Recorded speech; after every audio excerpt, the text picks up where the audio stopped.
पण बघितलं होतं कशा प्रकारे मंत्र 10 मध्ये विद्येमुळे पहिल्या दोन परिच्छेदात कशा प्रकारे जे वांछित गुण आहे त्याची प्राप्ती होते.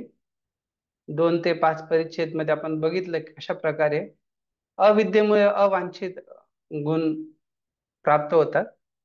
आणि परिच्छेद 6 ते 9 मध्ये कशा प्रकारे जो धीर व्यक्ती आहे तोच केवळ विद्येबरोबर बद्दल शिकू शकतो.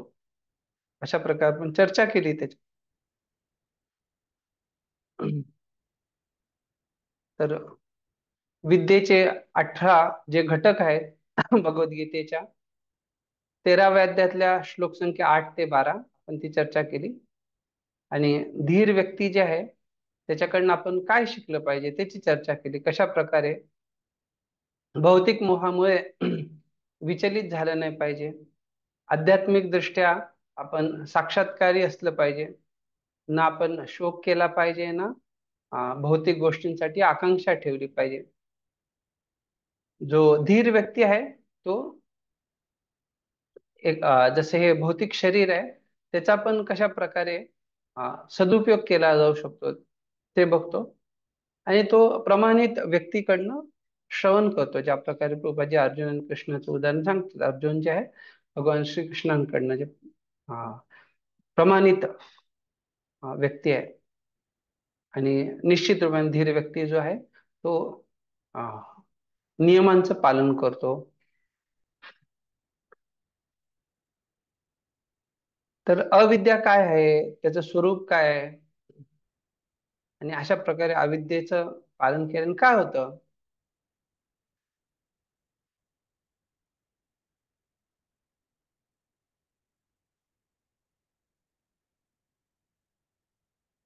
तर आपण जेव्हा श्लोक संख्या 8 ते 12 ची चर्चा करताना बघितलं की याच्या व्यतिरिक्त ह्या घटकांव्यतिरिक्त जे भगवद्गीतेत सांगितले जे आहे ते सर्व यात ते सर्व अज्ञान आहे किंवा ते सर्व अ, अविद्या आहे.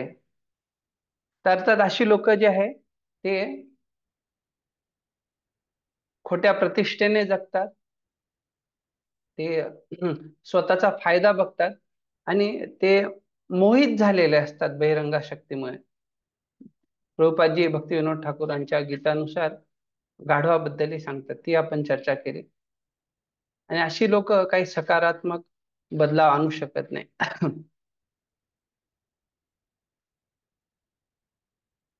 आपण बघतो की ही जी लोक आहेत ते भगवंतांच्या बहिरंगा शक्तीने मोहित झालेले असतात. आणि जी मुलं आहेत ती वृद्धांचा सन्मान करत नाही. हे घातक शस्त्र बनवले जातात जेणेकरून सर्वांचा नाश व्हावा. विध्वंसक शस्त्र. यांना कुठल्याही प्रकारे ब्रह्मचर्याचं प्रशिक्षण वगैरे दिलं जात नाही. त्यांचं शास्त्रांमध्ये श्रद्धा नसते. आणि त्यांचा सर्वत्र जे आहे त्यांचा एक वैरभाव दिसून येतो. आणि बघितलं जातं की आजकाल असे मोठे मोठे देश पण जे आहेत ते जवळजवळ 50% त्यांचा जो अं, खर्च आहे तो संरक्षण खात्यामध्ये अर्थात वेगवेगळ्या प्रकारचे घातक शस्त्र बनवून त्याच्यात त्याला व्यय केला जातो. आणि असे अविद्येचं पालन करणारे खूप सारे बघितले जातात की खूप साऱ्या महाविद्यालयांमध्ये खूप सारे वैज्ञानिक लोक राजकारणी लोक हे सगळे ह्या अविद्याच्या जोपासनेसाठी लागलेले आहेत. आणि त्याचा निश्चित परिणाम हाच आहे की त्याच्यामुळे पुन्हा पुन्हा व्यक्ती जन्ममृत्यूच्या चक्रामध्ये फसून राहणार. तर प्रभुपादजीने कशा प्रकारे त्याची स्पष्टता दिली आपण बघितलं. तर मंत्र 11 जे आहे जसं ध्यान 10व्या मंत्रामध्ये आपण चर्चा केली की दोन्हींचे परिणाम वेगवेगळे आहे. विद्येच्या जोपासनेने आणि अविद्येच्या जोपासनाने. तर आता मंत्र 11 जे आहे ते सांगतं की खरोखर जे अमृतत्वाचा खरा जो लाभ आहे तो काय आहे ते आपल्याला इथे व्यवस्थित समजायला शिकायला भेटतं. तर भौतिक विद्येमध्ये प्रगती केल्यावरती जन्ममृत्यूच्या चक्रातून व्यक्ती सुटू शकत नाही अविद्येमुळे. पण केवळ व्यक्ती जर विद्येची, आध्यात्मिक दिव्य ज्ञानाची जोपासना करेल तरच तो जन्ममृत्यूच्या चक्रातून सुटू शकतो. मंत्र 11. विद्यां च यस्तत् वेदो भयं सः अविद्यया मृत्युं तीर्त्वा विद्ययामृतमश्नुते.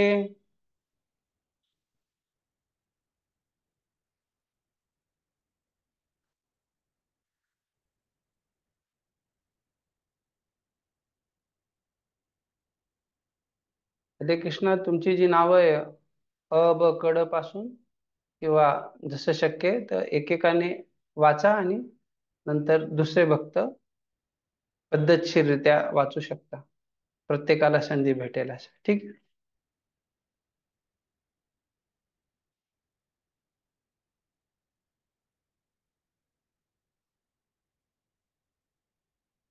बापू नवले प्रभू, तुम्ही सांगा ए पासनं जे आहेत त्यांना, मग बी पासनं. ठीक आहे ना?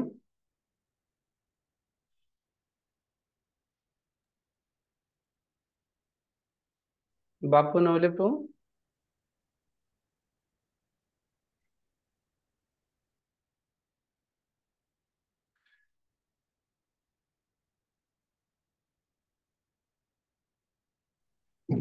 हरे कृष्ण प्रभू. हा मी सांगतो सर्वांना ए बी पासून. सांगा. आता ते वाचायचं आहे ना आता भाषांतर.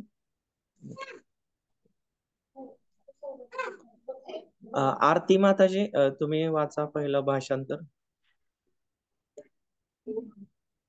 हरे कृष्ण प्रभुजी, दंडोत प्रणाम. मला पेज नंबर सांगतो का प्रभुजी?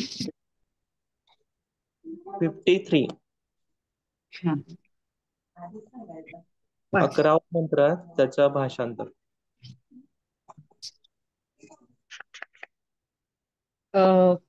पॅरेग्राफ नंबर हाच ना, मुख्य मुद्दा हा? हो प्रभुजी, थोडा लेट जॉईन झाले ना त्याच्यामुळं. 11वा मंत्र काढा. हा, 11व्या मंत्राचं भाषांतर वाचा.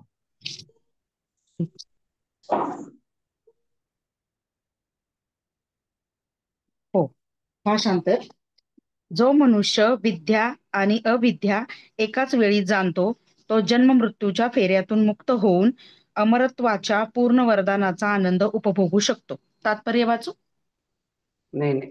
तर आपण इथे जे आहे ह्या मंत्रामध्ये, मंत्राच्या तात्पर्यात परिच्छेद 1 ते 5 जे आहे, अमृतत्वम अश्नुते, कशा प्रकारे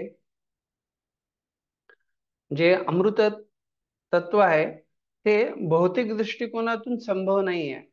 आणि त्याच्याबद्दल प्रभुपादजी हिरण्यकशिपूचं उदाहरण देऊन समजावून सांगतात. अशा प्रकारचं अमृतत्व केवळ भगवंतांच्या उपदेशांचं पालन केल्यानेच शक्य आहे. हे श्लोक परिच्छेद 6 ते 14 मध्ये आहे. तर त्याच्यात परिच्छेद 6 आणि 7 मध्ये सांगितलंय कशा प्रकारे भगवंत स्वतः जे ते आपल्याला अमरत्व प्रदान करण्यासाठी येतात. परिच्छेद 8 आणि 9 मध्ये अशा प्रकारे इंद्रियतृप्ती जी आहे ते आपल्याला या भौतिक बंधनात बांधून ठेवते आणि त्याच्यामुळे आपण बांधील राहतो. परिच्छेद 10 आणि 11 मध्ये विद्यांच अविद्यांच, कशा प्रकारे आपल्या भौतिक गरजा आणि जी आपली आध्यात्मिक प्रगती आहे त्याचा अपरा धर्माद्वारे आपण समन्वय करू शकतो. आणि परिच्छेद 12 ते 14 मध्ये विद्यांच अविद्यांच, आपण जे आहे परधर्माद्वारे अमृतत्वाला, अमरत्वाला प्राप्त करू शकतो. अशा प्रकारे या मंत्रामध्ये आपण 1 ते 14 परिच्छेद यांची चर्चा करणार आहोत.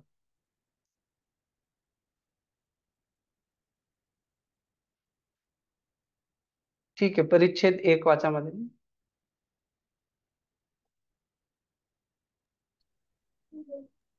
तात्पर्य ना प्रभुजी?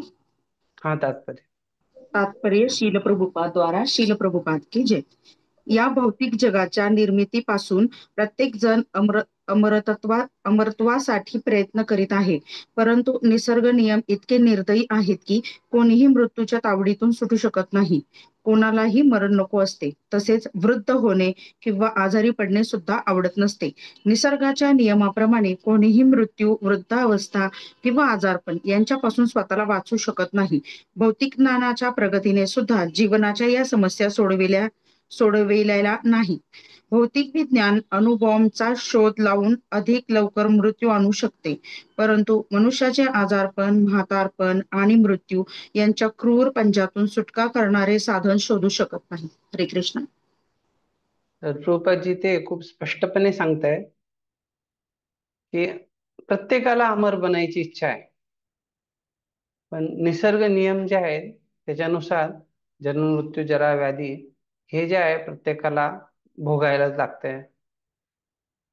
तर कितीही भौतिक विज्ञानाने प्रगती केली, साधारण 19व्या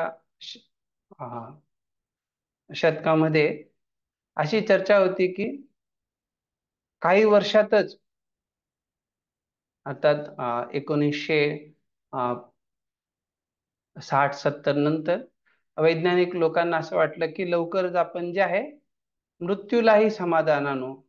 तर त्यांची अशी मानसिकता झाली की 2000 सालपर्यंत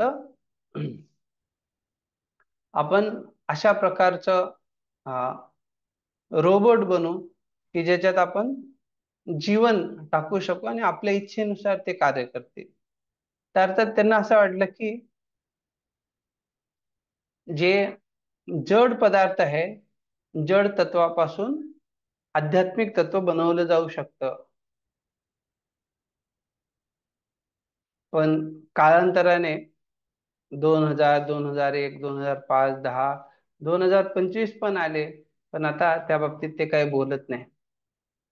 का? तर कारण हे भौतिक ज्ञानाच्या प्रगतीने कुठल्याही प्रकारे आध्यात्मिक जीवनाचं समाधान दिलं जाऊ शकत नाही.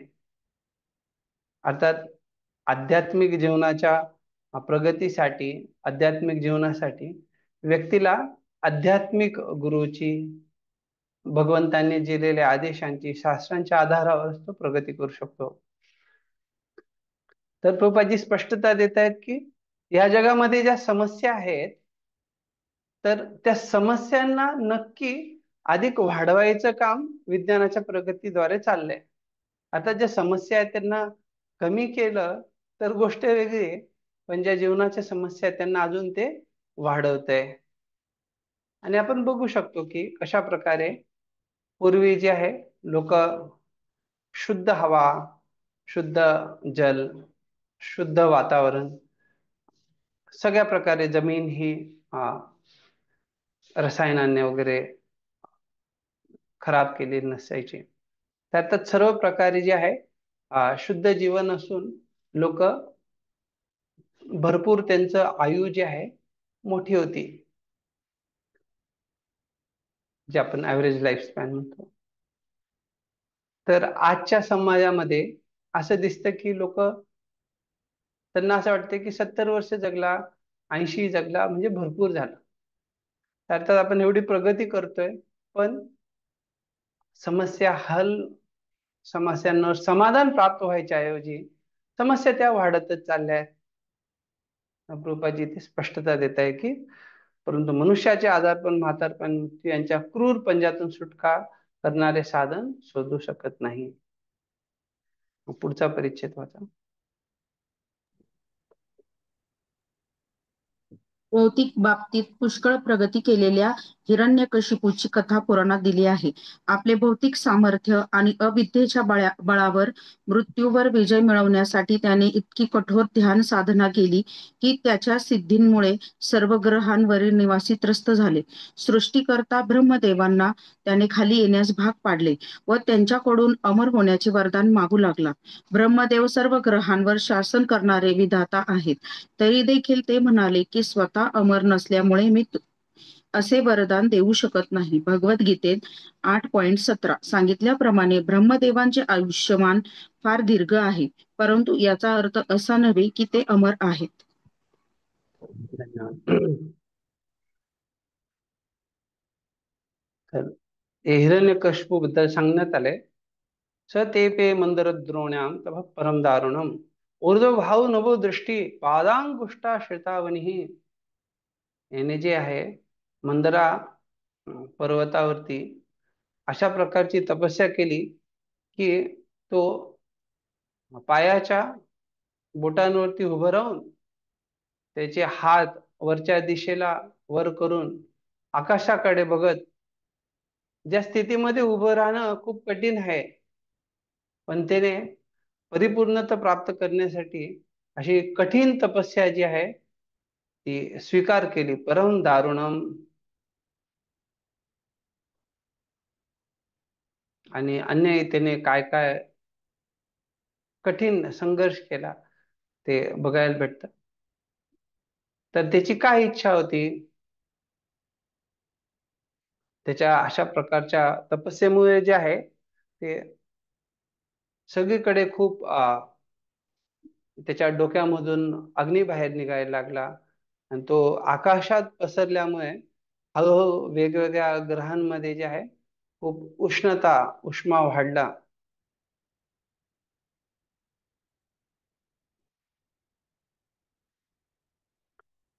त्याचं लक्ष जे होतं हे सर्व करण्यामागे त्याला जे आहे अमरत्व पाहिजे होतं. आणि जेव्हा त्याने आपली इच्छा जी होती अमरत्व प्राप्त करण्याची, त्यासाठी त्यांनी ब्रह्माजींची कठोर तपस्या केली. ब्रह्माजी प्रसन्न होऊन आलेही, पण जेव्हा त्यांनी सांगितलं की मला अमरत्व पाहिजे, तर तेव्हा ब्रह्माजी म्हटले, अरे मलाच अमरत्व नाहीये, मी कसं तुला अमरत्व देऊ शकतो? तर निश्चित रूपाने हे आपल्याला स्पष्ट माहित असलं पाहिजे की जे मुक्ती प्रदाताम सर्वेशाम विष्णू, अर्थात केवळ विष्णू जे आहेत, भगवंत जे आहेत, तेच केवळ मुक्ती प्रदान करू शकतात.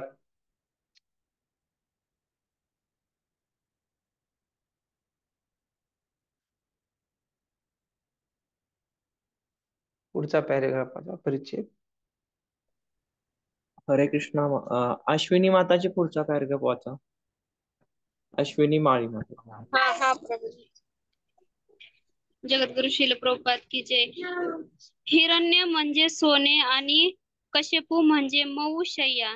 या धूर्त महाशयांना संपत्ती आणि स्त्री या दोन गोष्टींमध्येच रुची होती.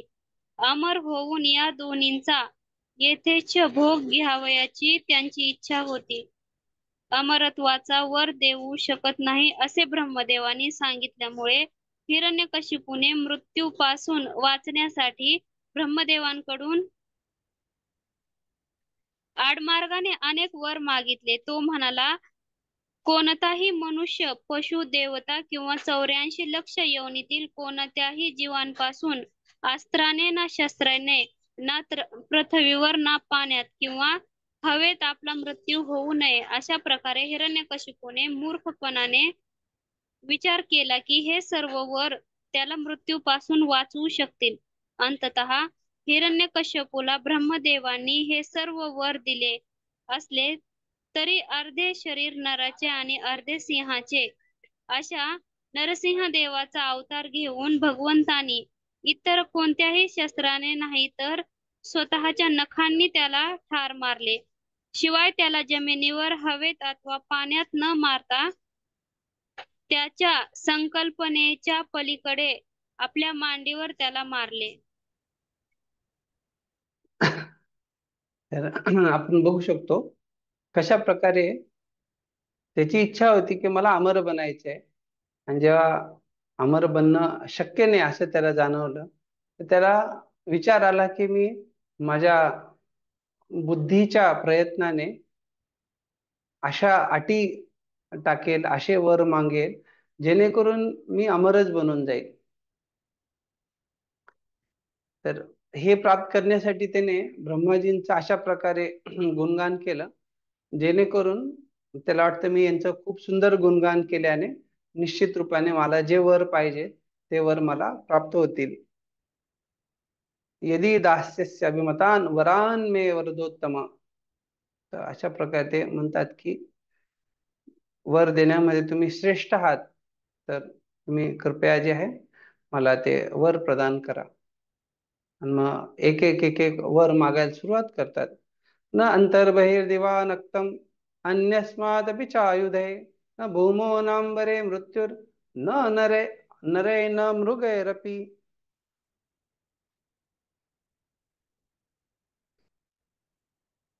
तर याच्यात ते सांगतायत की कशा प्रकारे न अंतर, आतमध्ये नाही, बाहेर नाही, दिवा दिवसा नाही, नक्तम रात्री नाही, अन्यस्माद अपि चायुधे कुठल्याही अस्त्रांनी नाही, न भूमो जमीवरती नाही, न अंबरे आकाशामध्ये नाही, न नरे एखाद्या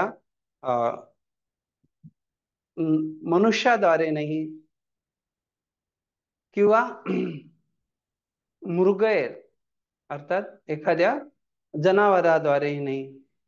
अशा प्रकारे त्यांनी सांगितले की मला वरदान द्या की ह्या सगळ्या परिस्थितीमध्ये जे आहे मी मृत्यूला प्राप्त होणार नाही.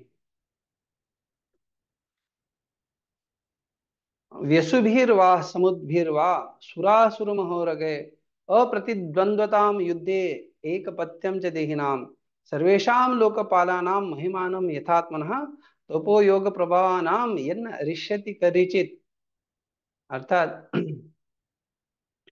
मला कुठल्याही जीवाद्वारे किंवा जे कोणी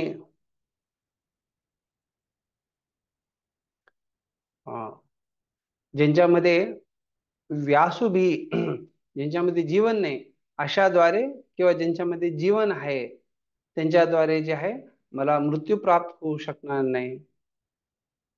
मी जे देवतांद्वारे किंवा असुरांद्वारे किंवा मोठ्या सर्पांद्वारे जे खालच्या लोकांमध्ये असतात त्यांच्याद्वारे मला मृत्यू प्राप्त होणार नाही.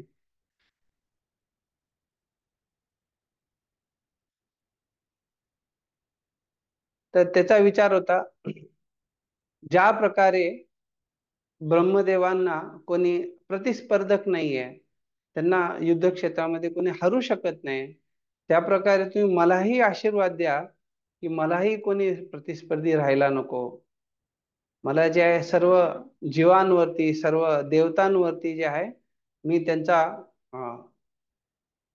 नियंत्रक बनू आणि मला त्याचा जो महिमा आहे अशा प्रकारे मी सर्वोच्च स्थितीत राहील, त्याचं महात्म्यही प्राप्त हो.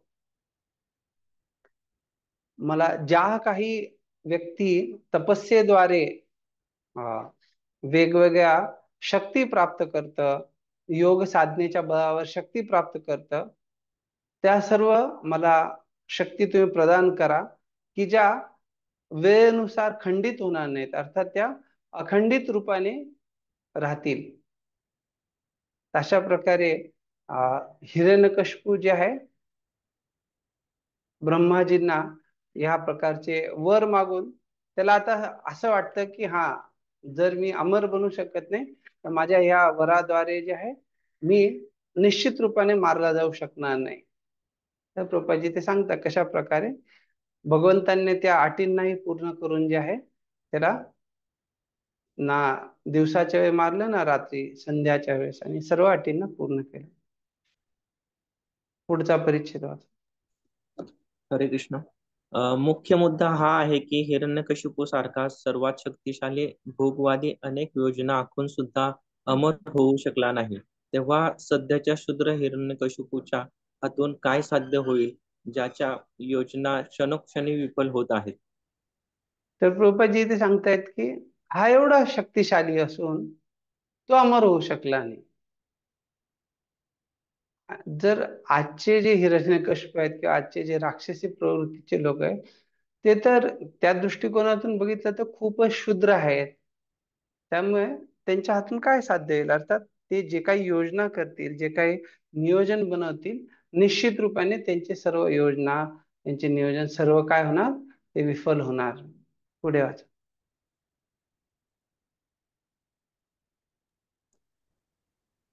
गीता फॉर लाईफ कोण आहेत माताजी, त्यांनी वाचायचं.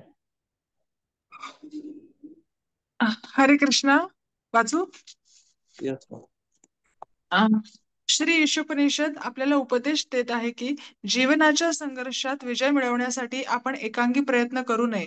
प्रत्येक जण जगण्यासाठी कठोर संघर्ष करीत आहेत. निसर्गाचे नियम अतिशय कठोर आहेत. ते कुणालाही त्यांचे उल्लंघन करू देत नाहीत. जर आपल्याला अमरत्व प्राप्त करावयाचे असेल तर आपण भगवत धामात परत जाण्यासाठी तयार असले पाहिजे. हरे कृष्णा. तर अगदी इथे आपण स्पष्टतेने बघू शकतो, प्रभुपादजी जे आहे अमरत्व प्राप्त करण्यासाठी काय करायला पाहिजे ते सांगतायत. एक दृष्टिकोनातून निसर्ग नियमांचं उल्लंघन करून ते शक्य नाहीये, कारण ते खूप कठोर आहेत. तर भगवत धामात जायसाठी जर आपण तयारी केली तर निश्चितच आपल्याला अमरत्व प्राप्त होईल. तर इथे हा जो मुद्दा सांगण्यात आलाय की आपण एकांगी प्रयत्न करू नये, याचा अर्थ काय आहे? आपल्यापैकी कोणी सांगू शकतं का?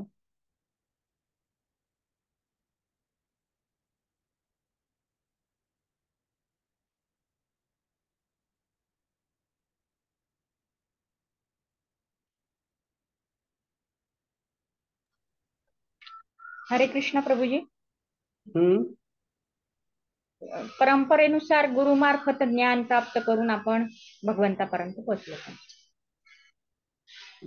धन्यवाद. अजून कोणाला काय सांगायचंय?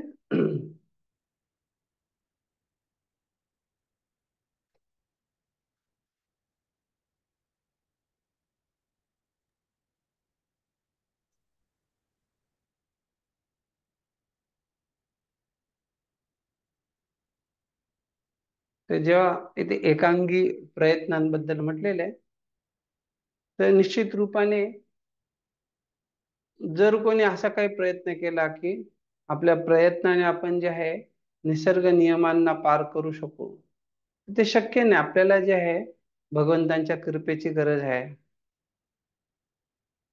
आपल्याला जे आहे शास्त्रांच्या मार्गदर्शनाची गरज आहे.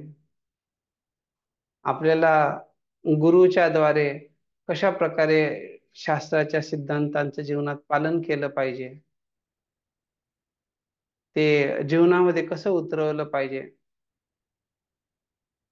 जोपर्यंत आपण ते योग्य प्रमाणित गुरु शिष्य परंपरेमध्ये शिकत नाही, तोपर्यंत कसं आपण भगवत धामाची प्राप्ती करणार? तर अर्थात आपल्या एकट्याच्या प्रयत्नाने किंवा आपण फक्त हा विचार केला की हा निसर्ग नियम क्रूर आहेत, आपण त्यांना विज्ञानाच्या सहाय्याने आपण त्याला त्या नियमांना पार करू शकतो, तर तसं शक्य नाहीये. का? तर ते नियम भगवंताने अशा प्रकारे बनवलेत की कोणी एका दृष्टिकोनातून त्याला पार करायला गेलं तर त्याच्यामध्ये दुसऱ्या समस्या उद्भवतात. जसं लोकांना पूर्वी ज्या प्रकारे घोड्यांचा वापर केला जायचा किंवा अन्य अन्य साधनं होते एका ठिकाणाहून दुसऱ्या ठिकाणी जायला, आता जरी आपण विचार केला की आता आपण गाड्यांचा वापर करतोय, पण त्याच्याने आपण बघितलं तर खरोखर आपल्यालाच त्याचा त्रास होतोय. प्रदूषण वाढलंय किंवा अन्य अन्य समस्या ज्या आहेत, किंवा व्यक्ती जे आहे जे एक जीवित प्राण्याबरोबर आदान प्रदान होत असे, तर ते आता तो यांत्रिक यंत्रांबरोबर राहिल्यामुळे त्याची मानसिकताही त्या प्रकारची विकसित होते. तर त्यामुळे एक दृष्टिकोनातून बघितला तर भगवंतांचे जे नियम आहेत, ज्या पद्धती आहेत, त्या निश्चित रूपाने आपल्याला अं, सर्वोपरी मदत करणारे आहेत. त्यामुळे एकांगी प्रयत्न करण्यापेक्षा चांगलं आहे की व्यक्तीने जे आहे ते भगवंतांच्या नियमाचं पालन करून भगवत धामात जायसाठी तयार असलं पाहिजे. पुढे वाचा.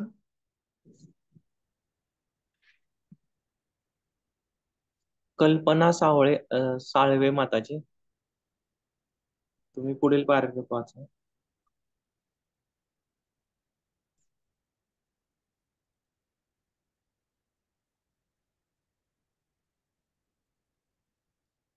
पुढच्या माताजी आहेत कांताबाई लिंबोरे, तुम्ही वाचू शकाल का?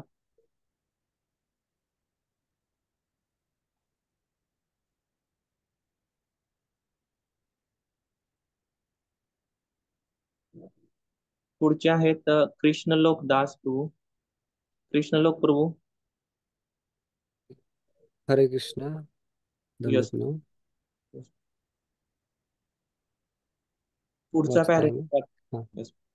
ज्या पद्धतीने आपण परत भगवत धामास जाऊ शकतो ती ज्ञानाची एक वेगळीच शाखा आहे व उपनिषद, वेदांत सूत्र, भगवद्गीता आणि श्रीमद भागवतम सारख्या वैदिक शास्त्रातून आपण ती शिकली पाहिजे.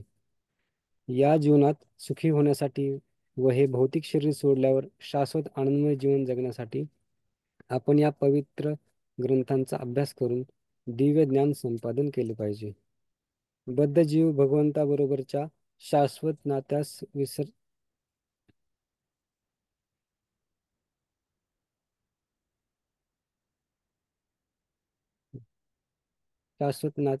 विसरला आहे. आपल्या तात्पुरत्या जन्मस्थानाला सर्वस्व मानून बसला आहे. म्हणून भगवंतांनी त्यांच्यावर कृपा करण्याकरता भारतात वरील शास्त्रे व इतर देशात अन्य शास्त्रे दिली आहेत. या शास्त्रांमुळे स्मृती गमावून बसलेला मानव आठवू शकेल की हे भौतिक जग त्याचे निवासस्थान नाही. जीवात्मा आध्यात्मिक जगाचा निवासी आहे व त्या ठिकाणी परत गेल्यानेच तो सुखी होऊ शकतो. हरे कृष्ण. तर असं बघायला भेटतं की बऱ्याचदा लोक जे आहे या भौतिक जगातच निश्चय करतात की आम्ही इथेच शाश्वत रूपाने आनंदी राहू. आपण बघितलंय कशा प्रकारे एकदा रावण जे आहे तोही नारद मुनींवरती त्यांना मारण्याचा प्रयत्न करत होता आणि नारद मुनी जे आहे भगवंतांच्या नावाचं उच्चारण करत राहिले तर रावणाचे जे अस्त्र आहे, शस्त्र, त्यांच्यावरती काही काम केले नाही. तर रावणाला वाटलं की अरे एवढा शक्तिशाली व्यक्ती आहे, माझ्यासाठी चांगलं आहे की मी याच्याशी मैत्रीच करावी. अशा व्यक्तीला ज्याला मारलं जाऊ शकत नाही त्याच्याशी जर मी शत्रुता स्वीकारली तर माझ्यासाठी ते चांगलं नाही, का तर मी त्याला कधी हरू शकत नाही. तर त्यांनी विचारलं नारद मुनींना. नारद मुनी सांगितलं की हा, माझं जे शरीर आहे हे आध्यात्मिक शरीर आहे, त्यामुळे या भौतिक अस्त्रांचा त्याच्यावर काही परिणाम होणार नाही. तर रावणाची इच्छा झाली की अरे मलाही असं एक छान, ज्या शरीराचा नाश होत नाही, अविनाशी आहे, असं एक शरीर भेटलं तर चांगलं होईल. तर नारद मुनी त्यांना सांगितलं की हा, नक्कीच तुला अशा प्रकारचे शरीर भेटेल जर तू भगवंतांची आराधना करशील, विष्णूंची पूजा करशील तर तुला हे भेटेल. तर जसं त्यांनी विष्णूंचं नाव काढलं तर रावण म्हटला नको नको, मला नको ते शरीर. तर अर्थात अशा लोकांना जे आहे हे अमरत्व पाहिजे, पण त्यांना भगवंतांना शरणागत नाही व्हायचंय. तर अर्थात ही लोक जे आहे या भौतिक जगातच त्यांना एक प्रकारे दृढता करून ठेवली की आम्ही इथे शाश्वत जीवन जगू. आणि बघितलं तर हे प्रयत्न जे आहेत ते एक प्रकारे आशाहीन प्रयत्न आहेत. तर या संसारामध्ये जे आपण बघतो की लोक जो आलेला आहे त्याला मृत्यू निश्चित आहे, पण भक्तांच्या बाबतीत एक विशेषता आहे की भक्त हे जाणून असतात की मृत्यू जो आहे तो आत्म्याचा नाही पण शरीराचा आहे. फक्त अंतर एवढं असतं की जे अभक्त आहेत ते शरीराशी एवढे आसक्त झालेले असतात की त्यांना हा जो अनुभव आहे धीरस्तत्र मुह्यती, तर तो अनुभव त्यांच्यासाठी खूप कठीण असतो, खूप भयावह असतो. बघितलं जातं कधी कधी लोक जर त्यांची कार अशी कुठे पार्क केलेली आहे किंवा रस्त्याने जाताना दुसऱ्या एखाद्याचा धक्का लागला तर ते एवढे क्रोधित होतात, कधी कधी उतरून त्या व्यक्तीला मारतात, भांडणं होतात.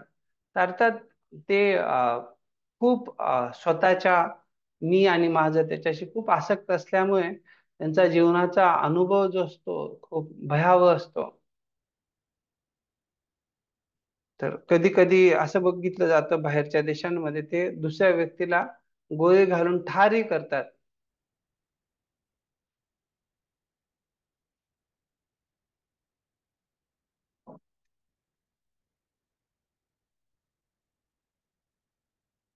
तर आपण इथे प्रभुपादी सांगतात कशा प्रकारे भगवंतांनी कृपा करून आपल्याला ही वैदिक शास्त्र दिलेली आहेत आणि हे स्पष्टता व्यक्तीला प्राप्त होऊ शकते कशा प्रकारे भौतिक जगत हे वास्तविक निवासस्थान नाही पण जीवात्मा जो आहे तो आध्यात्मिक जगाचा निवासी आहे आणि तीच खरोखर त्याच्यासाठी शाश्वत रूपाने आनंदमय स्थितीत राहण्यासाठी योग्य स्थिती आहे. ठीक आहे, पुढे परिच्छेद वाचा. हरे कृष्ण. महेश लोहार प्रभू. हरे कृष्ण. दंडप्रणाम.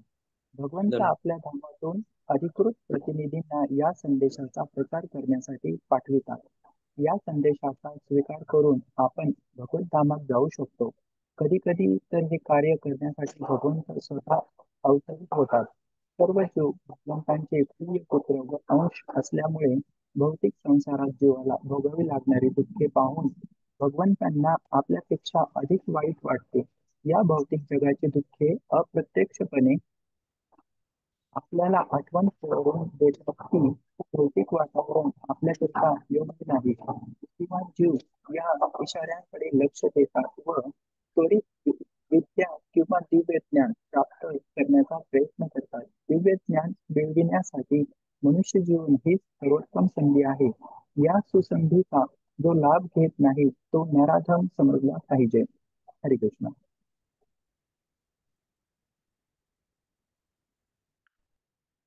कशा प्रकारे भगवंत आपणाला भगवत धामात जाण्यासाठी व्यवस्था करतात, एक तर त्यांच्या अधिकृत प्रतिनिधींद्वारा किंवा ते स्वतः अवतरित होऊन. तर अर्थात आपणाला जी काही दुःख भोगायला लागतंय ते दुःख भोगण्याचं जे उत्तरदायित्व आहे, जे जिम्मेदारी आहे ती आपलीच आहे. का तर ज्या प्रकारे एखाद्या पुत्राला जर काही दुःख होत असतील, त्रास होत असेल तर पित्यालाही दुःख होतं. तर भगवंतांना आपल्यापेक्षाही जास्त अधिक वाईट वाटतं की अरे माझे हे पुत्र जे आहेत या प्रकारे भौतिक जगात दुःखाने पीडित आहेत, समस्याने पीडित आहेत. तर त्यामुळे आपल्याला पुन्हा आपलं जे वास्तविक आनंदमय स्थिती जी आहे आध्यात्मिक धामातलं वास्तव्य त्याची आठवण करून देतात भगवंत. तरी ते प्रभुपादजी सांगतायत की जे बुद्धिमान जीव आहेत ते याच त्याला स्वीकार करतात आणि त्याच्यानुसार विद्येनुसार जीवन जगतात. आणि खरोखर जर एखाद्याला लाभ करून घ्यायचा असेल तर पशु जीवनामध्ये अशा प्रकारची विद्या प्राप्त करणं मोठं कठीण आहे. मनुष्य जीवन जे आहे हे ती एक सुवर्ण संधी आहे, सुदुर्लभ अर्थात खूपच उत्तम संधी आहे. तर त्यामुळे प्रभुपादजी ते लिहित आहेत की या सुसंधीचा जो लाभ घेत नाही तो नराधम समजला पाहिजे. अर्थात मनुष्य देह प्राप्त झालाय, मनुष्य शरीर प्राप्त झालंय आणि ह्या देहाचा उपयोग जे आहे आत्मसाक्षात्कारासाठी करून व्यक्ती जे आहे परमोच्च सिद्धीला प्राप्त करू शकतो. पण जो त्या संधीचा लाभ घेत नाही, कृपाजी सांगतायत की असा व्यक्ती नक्कीच नराधम आहे, सर्व नरांमध्ये अधम व्यक्ती आहे असं समजलं पाहिजे. बाकी जे अन्य धर्म आहेत तिथे पण आपण बघतो की कशा प्रकारे तेही भगवंतांबद्दल चर्चा करतात. त्यातले काही धर्म जसे आहे ईसाई धर्म,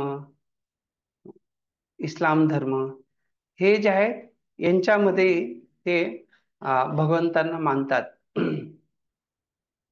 पण जैन धर्माची लोक, बौद्ध धर्माचे लोक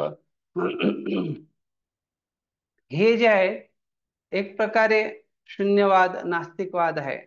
जैन हे नास्तिक आहे, बौद्ध हे शून्यवादी आहे. तर ईसाई धर्म आणि इस्लाम धर्म जे आहे हे लोक ह्या दृष्टिकोनातून सनातन धर्माप्रमाणे आहे, जिथे आपण बघतो की तेही भगवंतांना स्वीकार करतात, पण त्यांची संस्कृती खूप वेगळ्या प्रकारची आहे. आणि जैन आणि बौद्ध धर्म जे आहे ते एक प्रकारे नास्तिक शून्यवादी आहेत, पण त्यांची संस्कृती जे ते पालन करतात तर ते सनातन धर्माचे जे प्रथा, वेगवेगळे विधी आहेत त्याच्यानुसार करतात. जरी ते निर्विशेषवाद, शून्यवाद प्रचार करत असले तरी संस्कृतीच्या दृष्टिकोनातून बघितलं तर जसं जैन लोक गोसेवा करतात आणि काही नियमांचं पालन केलं जातं, सत्यवादी वगैरे, तर याचा अर्थच हा आहे की जैन बौद्ध धर्मांमध्ये त्या नियमांचं पालन जर जे लोक करतात ते निश्चित रूपाने सात्विकतेमध्ये राहतात. पण ते जर इस्लाम आणि ईसाई धर्माचं बघितलं तर त्यात संस्कृतीच्या दृष्टिकोनातून त्या प्रकारे ते सनातन धर्माच्या बरोबरीने नाही आहे. आता त्यातले जे रीती रिवाज वगैरे तेवढं ते पालन करत नाही. तर वैदिक धर्मानुसार असतो मा सद्गमय, अर्थात हे जे क्षणभंगूर जगत आहे त्याच्यापासून शाश्वत जगाची प्राप्ती करणं. कोणालाही जेव्हा म्हटलं जातं की मरायची इच्छा नाही, तर ते स्वाभाविकरित्याने आपण भगवंतांचे अंश असल्यामुळे आपल्यालाही शाश्वत जीवनाचा आनंद, शाश्वत जीवनाची स्थिती प्राप्त करण्याची इच्छा असते. पुढचा परिच्छेद वाचा. हरे कृष्ण. पावनी देवकी माताजी.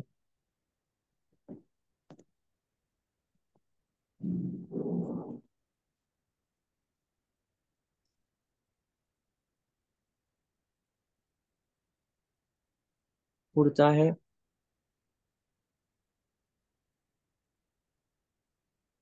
पुंडलिक कारळे प्रभूजी. तुम्ही असाल तर पुढचा पॅराग्राफ वाचा.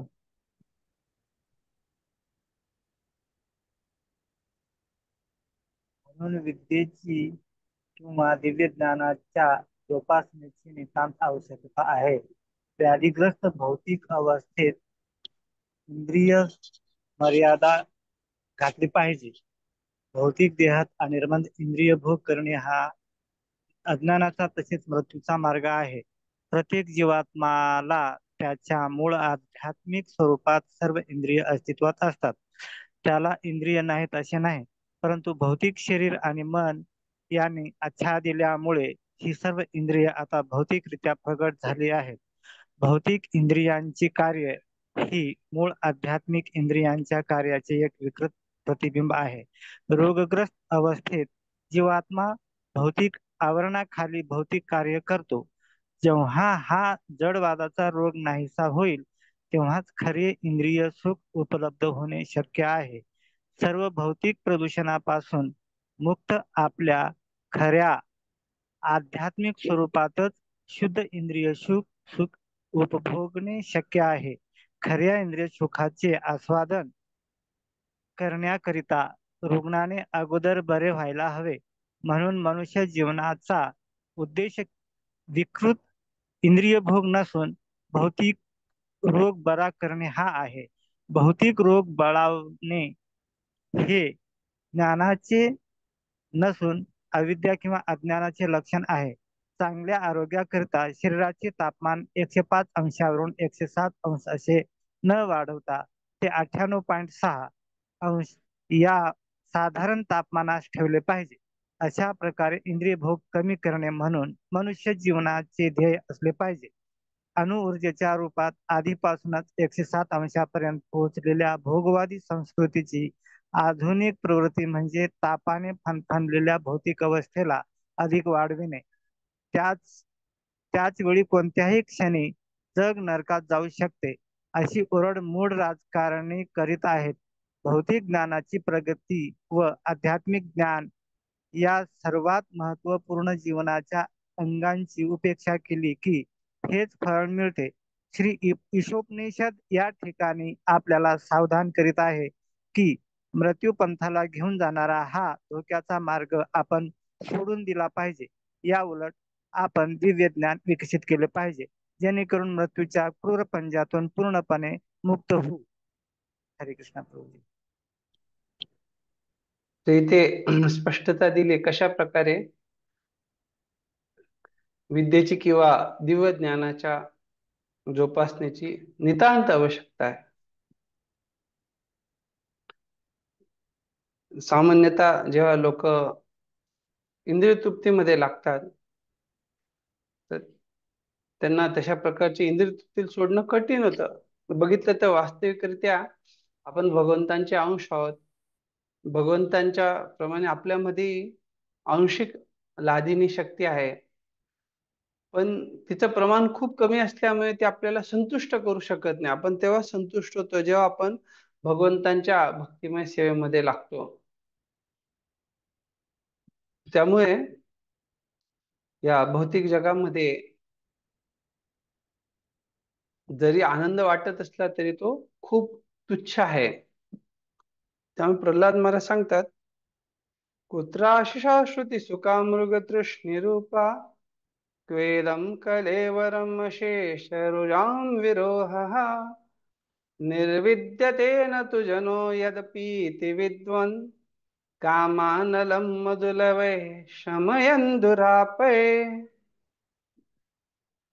या भौतिक जगामध्ये बघायला भेटतं की प्रत्येकाला जे काहीतरी आनंद पाहिजे, भौतिक आनंदाची अभिलाषा आहे की हा मला भविष्यात आनंद भेटेल, पण ते कशा प्रकारे श्रुती सुखा मृगतृष्णी रूपः, अर्थात ते एखाद्या जंगलामध्ये वाळवंटामध्ये असलेल्या मृगतृष्णी रूपा, अर्थात जे तिथे मृगजल आहे, मृगजल बघितल्यावरती व्यक्तीला वाटतं अरे हा खरोखर तिथे जल आहे, पण ते काय बस एक आभास असतो. अशा जंगलामध्ये वाळवंटामध्ये कुठून जल प्राप्त होणार? त्या प्रकारे या भौतिक जगात ज्याला भगवंतांनी शिक्का दिलाय दुःखालयम शाश्वतम, कुठून आनंद प्राप्त होणार? तर हे जे शरीर प्राप्त झाले त्याचं बघितलं तर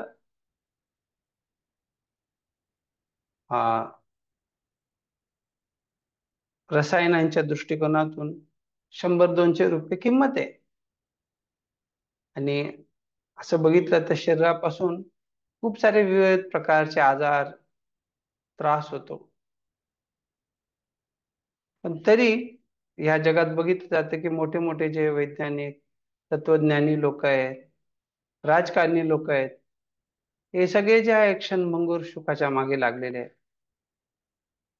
आणि याचं कारण हेच आहे की कारण या लोकांना जे त्यांचे इंद्रिय नियंत्रित करणं अवघड आहे. कामानलम मधुलवे शमयन दुरापय, त्यामुळे ते जे आहे योग्य निष्कर्ष काय जीवनाचा त्याला पोहोचू शकत नाही.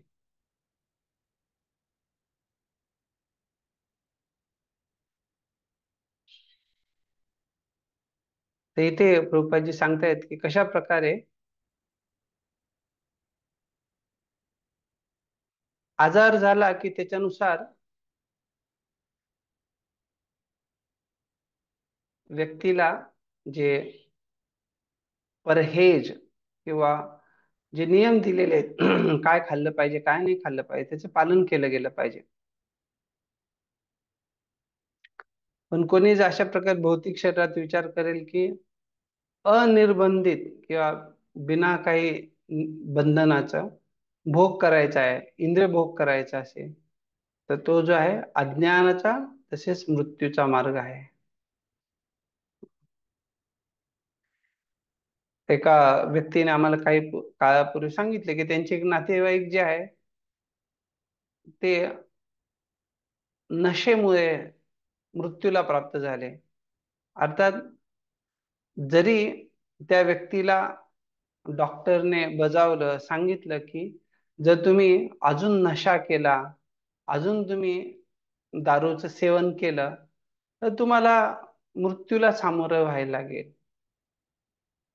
पण तरी जेव्हा व्यक्ती अशा प्रकारे व्यसनी बनतो किंवा त्याला या भौतिक देहामध्येच अनिर्बंध इंद्रिय भोग करायची इच्छा असते तर जसं इथे सांगितलंय की ते निश्चित रूपाने त्याच्या अज्ञानाचा आणि मृत्यूचा मार्ग आहे. आणि खरोखर ती जी व्यक्ती त्यांनी पालन नाही केलं तर ते मृत्यूला प्राप्त झाले. ते व्यावहारिक जीवनामध्ये हे तत्वज्ञान जे प्रभुपादजींनी दिले आपण उदाहरणांसकट बघू शकतो. तर मग भौतिक इंद्रियांमुळे आपल्याला एक प्रकारे आपली संतुष्टी होऊ शकत नाही. त्यामुळे गरज आहे की आपली जी वास्तविक स्थिती आहे आपण जे आपलं स्वरूप जे आहे जे आध्यात्मिक आहे त्या स्वरूपानुसार त्या इंद्रियांद्वारेच संतुष्टी प्राप्त केली पाहिजे. तर त्यामुळे प्रभुपादजी सांगतायत की प्रत्येक जीवात्म्याला त्याच्या मूळ आध्यात्मिक स्वरूपात सर्व इंद्रिय अस्तित्वात असतात. तर ती जी आहे ती आदर्श स्थिती आहे. का तर कारण तो ज्ञानाचा मार्ग आहे आणि तो अमरत्वाचा अमृतत्वाचा मार्ग आहे. का तर आपण योग्य प्रकारे योग्य दिशेने इंद्रियांना योग्य मार्गाला घेऊन जात आहोत. परंतु भौतिक शरीर आणि मन यांनी आच्छादलेली ही सर्व इंद्रिय आता भौतिकरित्या प्रकट झाली आहेत. भौतिक आवरणामुळे आपल्याला भौतिक प्रकटीकरण दिसते. गीतेच्या 15व्या अध्यायात ज्या प्रकारे सांगितलंय ऊर्ध्वमूलम अधशाकम अश्वत्थम प्राहुरव्यम तर जे सांगण्यात आलंय कशा प्रकारे जे आध्यात्मिक जगत आहे त्याचं विकृत प्रतिबिंब हे भौतिक जगत आहे. त्याच प्रकारे ते प्रभुपादजी सांगतायत की भौतिक इंद्रियांची कार्य ही मूळ आध्यात्मिक इंद्रियांच्या कार्यांचे एक विकृत प्रतिबिंब आहे. अर्थात आध्यात्मिक इंद्रिय जी आहेत ती कशा प्रकारे भगवंतांच्या सेवेमध्ये लागतात आणि भौतिक इंद्रिय जी आहेत इथे रोगग्रस्त अवस्थेमध्ये ती आपल्याला भौतिक कार्यामध्ये व्यस्त करतात, भोगवादी किंवा इंद्रिय तृप्तीच्या कार्यात लावतात. जेव्हा हा जडवादाचा रोग नाहीसा होईल तेव्हाच खरे इंद्रिय सुख उपलब्ध होणे शक्य आहे. तर त्यामुळे या जडवादाच्या रोगाच्या बाहेर निघणं गरजेचं आहे.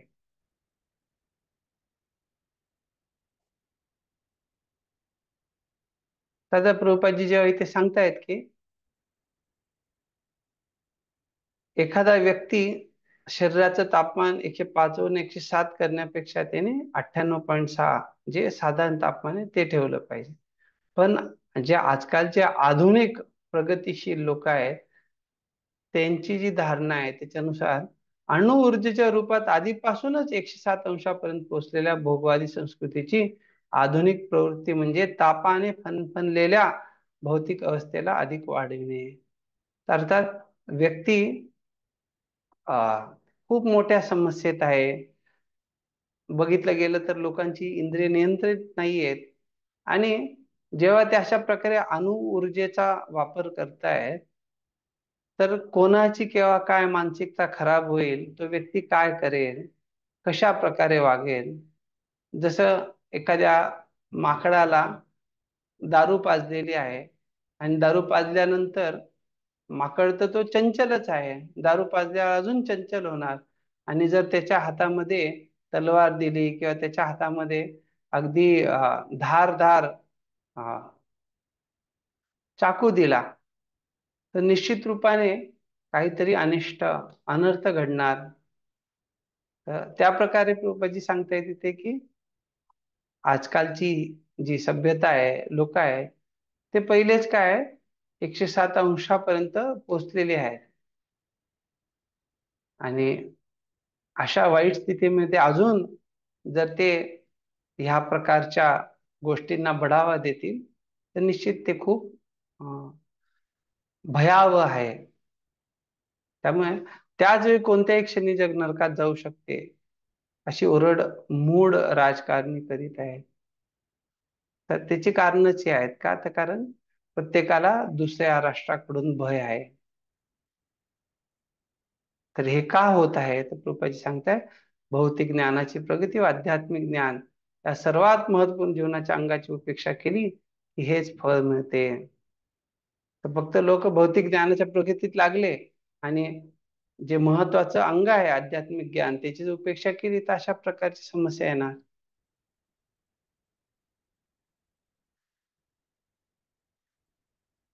पुढे वाचा. हरे कृष्ण. रश्मी थिटे माताजी वाचू शकाल का?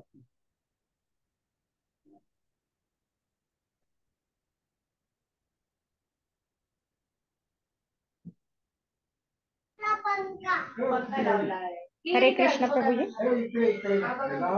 हे माझ्याकडे सध्या खूप आवाज आहे, मी परत वाचते. हरे कृष्णा, माझ्याकडे लहान मुलांचा आवाज आहे, मी परत वाचते. ठीक आहे माताजी. हा. रेखा गाढवे माताजी वाचू शकाल का?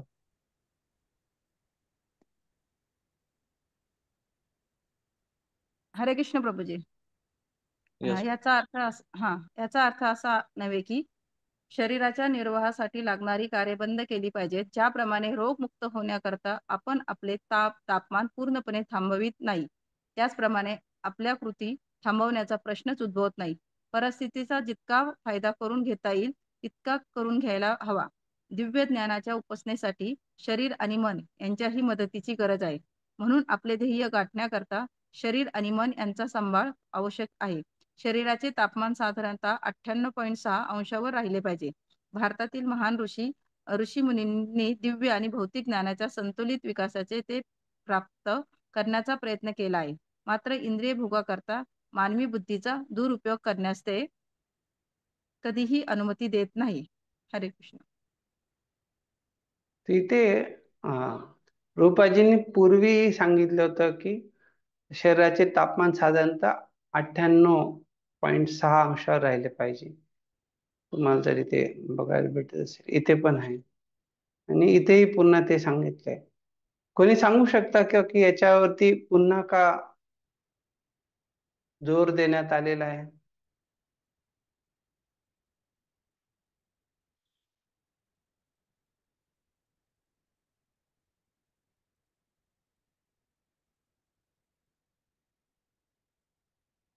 हरे कृष्णा प्रभूजी. आध्यात्मिक ज्ञानाचं महत्व पटवून देण्यासाठी पुन्हा पुन्हा ते उदाहरण दिलेलं आहे. धन्यवाद. अजून कोणाला सांगायची इच्छा आहे?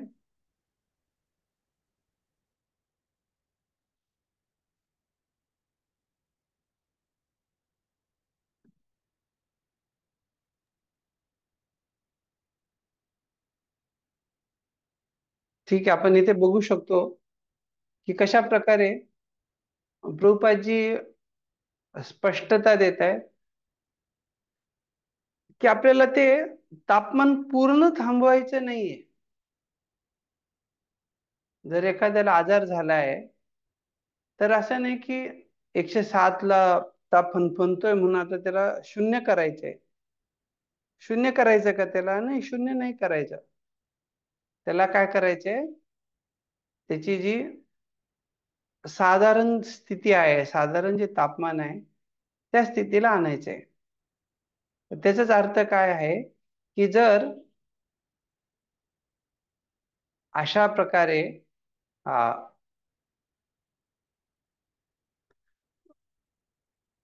आपल्याला आध्यात्मिक जीवनाचं ध्येय गाठायचंय, तर त्याचा अर्थ हा नाही की आपल्याला शरीराची काळजी नाही घ्यायची, मनाची काळजी नाही घ्यायची आहे. आपण खाणं बंद करू किंवा याच्याबद्दल अशी चर्चा नाही करण्यात आलेली आहे. उलट हे सांगण्यात आलेलं आहे की कशा प्रकारे आध्यात्मिक लक्ष्य प्राप्त करण्यासाठी भौतिक ज्ञानाचा संतुलित विकास तोही केला पाहिजे. तर इथे जेव्हा संतुलित विकास म्हटलंय हे खूप महत्वाचं आहे. नाहीतर असंतुलित विकासाने समस्या होणार. मात्र इंद्रिय भोगाकरता मानवी बुद्धीचा दुरुपयोग करण्यास ते कधी अनुमती देत नाही. अर्थात महान ऋषी मुनी जे आहेत त्यांना माहिती आहे कशा प्रकारे ते कसा वापर केला गेला पाहिजे. अर्थात ते जर भगवंतांच्या सेवेत लागत असेल, त्याच्यामुळे आध्यात्मिक प्रगती होणार असेल तर त्याचा लाभ आहे. नाहीतर केवळ इंद्रिय भोगाकरता असा उपयोग करणं ते त्याला अनुमती नाही. हा, पुढे वाचा. हरे कृष्ण. रेश्मा रोंगे माताची असेल तर वाचा. हरे कृष्णा, दंडवत प्रणाम. इंद्रिय भोगांच्या दिशेने जाणाऱ्या विकृती मानवी प्रवृत्तीने वेदामध्ये मोक्षाच्या तत्वाखाली नियमित करण्यात आले आहे. त्या पद्धतीत धर्म, अर्थ, काम आणि मोक्ष यांचा समावेश आहे. परंतु आज लोकांना धर्म किंवा मोक्ष यामध्ये रुची नाही. त्यांच्या आयुष्यात एकच ध्येय आहे, इंद्रिय सुख, आणि ते प्राप्त करण्यासाठी ते आर्थिक विकासाच्या योजना आखतात.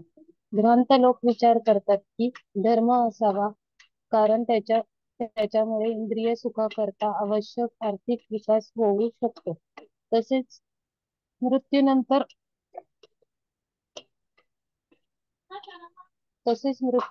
स्वर्गामध्ये सुद्धा हाच इंद्रिय भोग चालू राहण्याची हमी मिळावी म्हणून धार्मिक विधीचे पालन केले जाते. परंतु हा धर्माचा खरा हेतू नव्हे. धर्माचा खरा उद्देश साक्षात्कार आहे. केवळ शरीर स्वस्थ व निरोगी ठेवण्यासाठी आर्थिक विकास केला पाहिजे. तेव्हा शांत मनाने निरोगी जीवन जगून विद्या किंवा सत्य ज्ञान मिळवले पाहिजे. हेच जीवनाचे खरे ध्येय आहे. हे आयुष्य गाढवासारखे काबाड कष्ट करण्यासाठी किंवा इंद्रिय भोगांकरिता अविद्येची जोपासना करण्यासाठी नाही.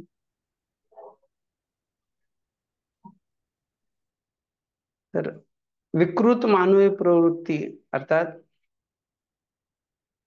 जे चुकीच्या दिशेकडची वाटचाल, तर हे बघितलं जातं की वेदांमध्ये धर्म, अर्थ, काम, मोक्ष याच्याबद्दल सांगितलंय. पण बघितलं खरोखर तर यामध्ये धर्म आणि मोक्ष जे आहे, धर्माचा पाया आणि मोक्षाची प्राप्ती, या दोन्ही गोष्टी लोकांना नको आहेत. त्यांना फक्त काय पाहिजे, इंद्रिय सुख पाहिजे. आणि इंद्रिय सुखासाठी जे काही पैसा, आर्थिक विकास, त्या गोष्टी पाहिजेत. तर हे त्याचप्रमाणे की बरेचसे जे भोगवादी धारणा किंवा भोगवादी केंद्रित धर्म, वेगवेगळे धर्म जे निघतायत आधुनिक समाजात, तर त्यांचं लक्ष हेच आहे की जास्तीत जास्त इंद्रियांची तृप्ती करणं आणि त्याच्यासाठी आर्थिक विकास करणं. अशी एक संस्था आहे जिथे आतमध्ये प्रवेश करण्यासाठी एका व्यक्तीला, ते खूप वर्षापूर्वी, पण अजूनही तिथे पैसे घेतात आणि ते पण चांगले घेतात. तर ते 1400 रुपये एका व्यक्तीला प्रवेश करण्यासाठी. कोरेगाव पार्क त्या साईडला संस्था आहे प्रसिद्ध. त्यांचं ध्येय काय आहे? इंद्रिय सुख,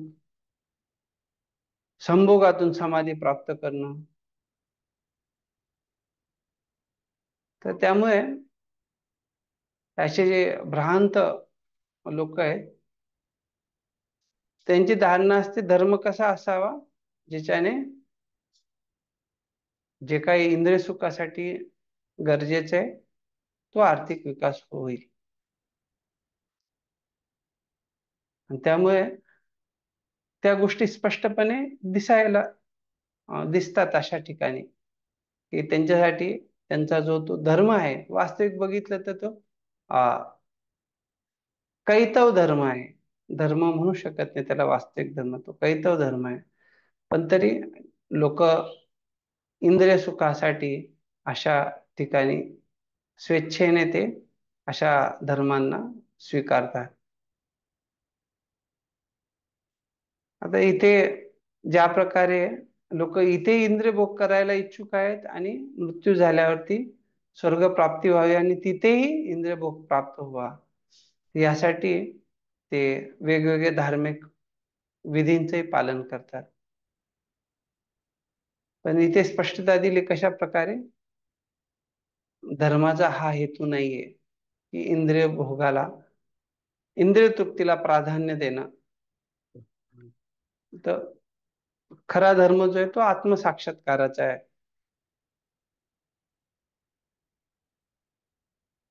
जेव्हा भरत महाराज जे आहेत त्यांना समजलं की मंथराच्या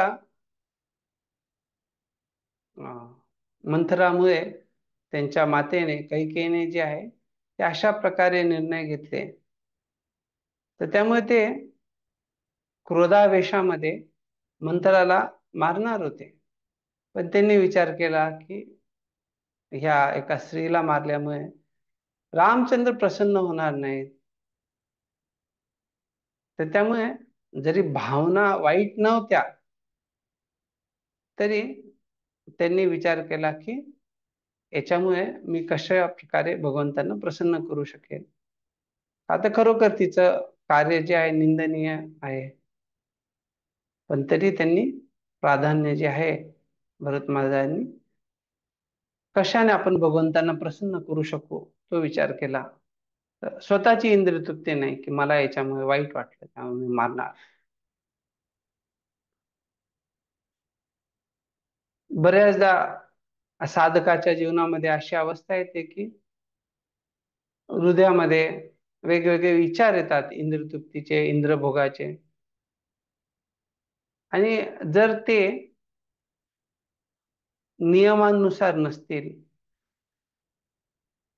त्याच्यामुळे आपण गुरु महाराजांना, आध्यात्मिक गुरुला दिलेल्या नियमांचं आपण पालन करू शकत नसू, तर उत्तम स्थिती तीच आहे की आपण जे उच्च भावना आहेत, अर्थात इंद्रिय तृप्तीची भावना ही निम्नतम स्तराची, पण उत्तम कोटीची भावना जी आहे ती आध्यात्मिक गुरुच्या प्रसन्नतेसाठी जगणं, आध्यात्मिक गुरुच्या सेवेमध्ये आपल्या इंद्रियांना लावणं, ना की आपल्या इंद्रियांच्या सेवेमध्ये बाकी सर्व सुविधांचा वापर करणं. तर हे खूप महत्वाचं आहे. प्रभुपादजी आपल्या जीवनामध्ये पण त्यांनी दाखवलं कशा प्रकारे, जरी ते म्हटले की एवढे सारे त्यांचे गुरुबंधू होते, पण त्यात सर्वात जास्त मंदिरांची असं विशेष केंद्रांची स्थापना कोणी करून दाखवली? कोणी आहे की एवढ्या पुस्तकांना प्रकाशित केलं? कोणी एवढे पाश्चात्य देशातही भक्त बनवले? तर निश्चित रूपाने आपण बघतो की प्रभुपादजींनी जे आहे त्यांच्या गुरु महाराजांची, भक्ती सिद्धांत सरस्वती ठाकूरांनी जी त्यांचा ठेवा आहे त्याला ते पुढे घेऊन गेले. त्यामुळे भक्तिमय जीवन जे आहे याच्या अर्थच असा आहे की जी आध्यात्मिक गुरुची इच्छा आहे त्या इच्छेला स्वीकार करून त्याच्यानुसार जगणं. आता तिथे स्वीकार करायचे आहेत योग्य भावनांना, योग्य इच्छांना, आणि त्याच्यानुसार जगायचे आहे. पण आपण बघतो की बाकी ठिकाणी जे आहे, बाकी मार्गांमध्ये ते व्यक्तीला सांगतात की तुम्ही सर्व इच्छांचा त्याग करा, तुम्हाला इच्छाहीन बनायचंय वगैरे.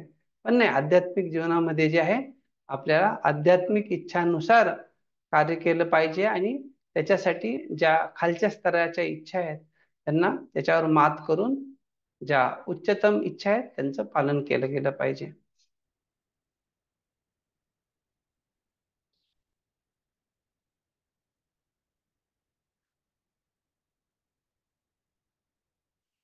तर प्रभुपाद ते सांगतात कशा प्रकारे केवळ शरीर स्वस्थ व निरोगी ठेवण्यासाठी आर्थिक विकास केला पाहिजे.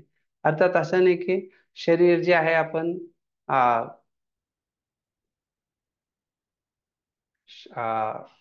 जसं लोक दुसऱ्यांना दाखवण्यासाठी वेगवेगळ्या प्रकारचे आ,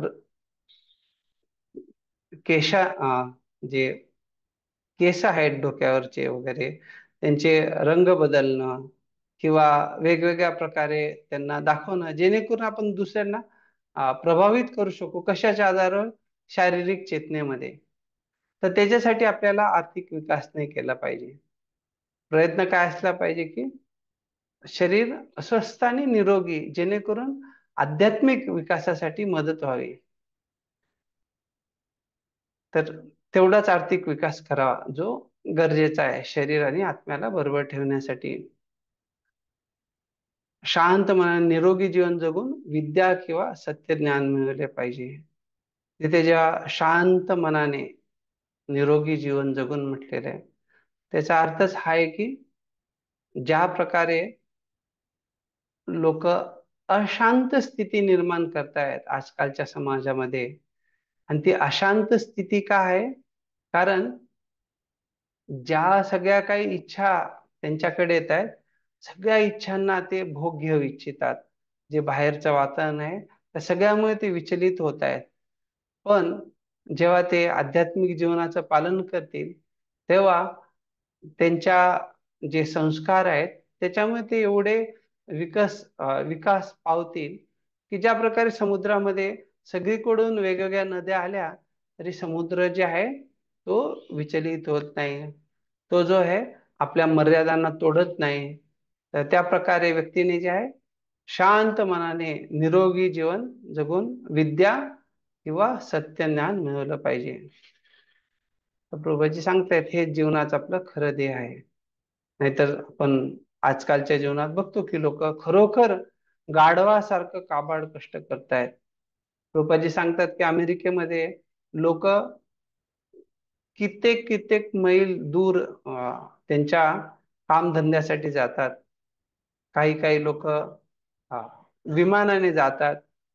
अर्थात जे काही शरीराच्या पालनासाठी गरजेचे आहे त्याच्यासाठी एवढा वेळ देण्याची गरज नाही.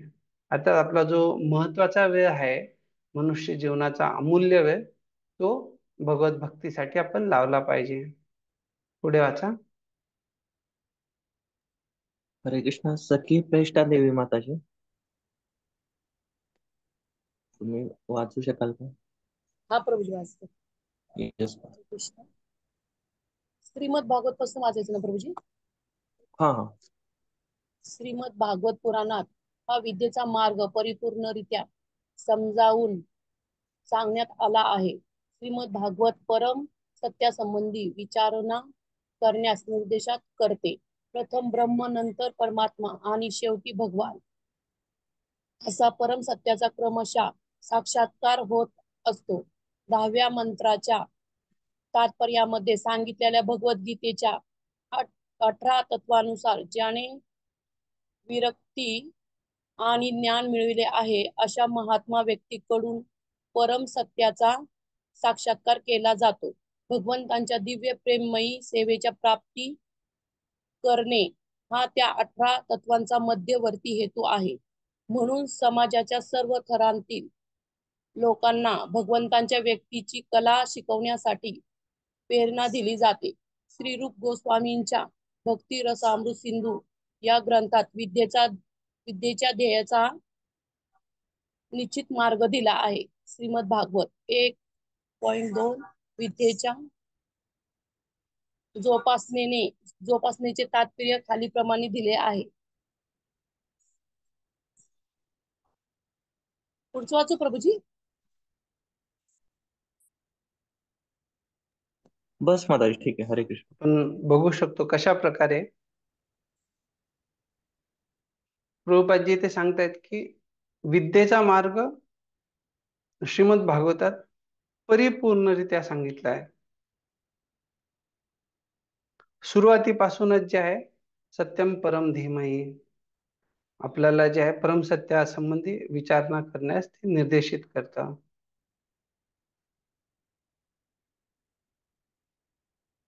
तर इथे जे साक्षात्काराचे 3 स्तर सांगितलेले आहेत आणि आपण बाकीच्या मंत्रांमध्ये याची चर्चा केली.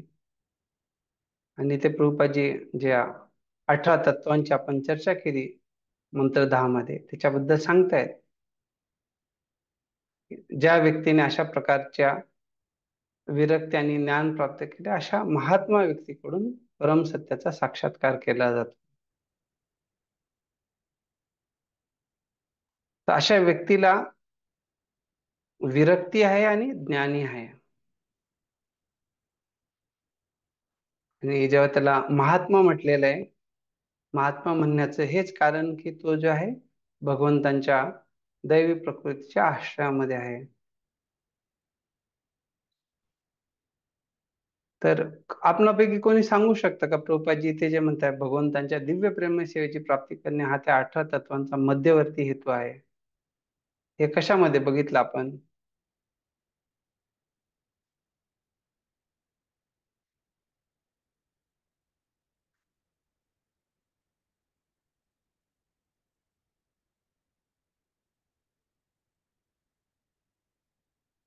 तिथे आपण 18 तत्वांची चर्चा करताना एक हे पण बघितलं, अव्यभिचारिणी भक्ती, अर्थात जी भक्ती भगवंतांप्रती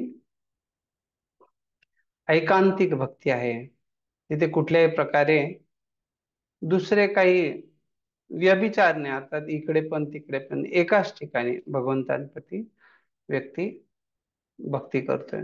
तर त्याला इथे म्हटले भगवंतांच्या दिव्य प्रेम सेवेची प्राप्ती करणं हाच हेतू आहे.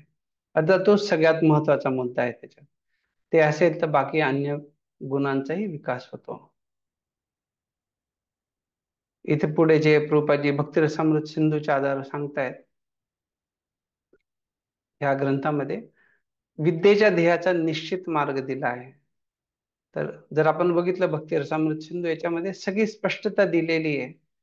कुठल्या अंगांचं पालन करायचं, कुठल्या अपराधांना टाळलं पाहिजे वगैरे वगैरे सर्व विस्तारित रूपाने.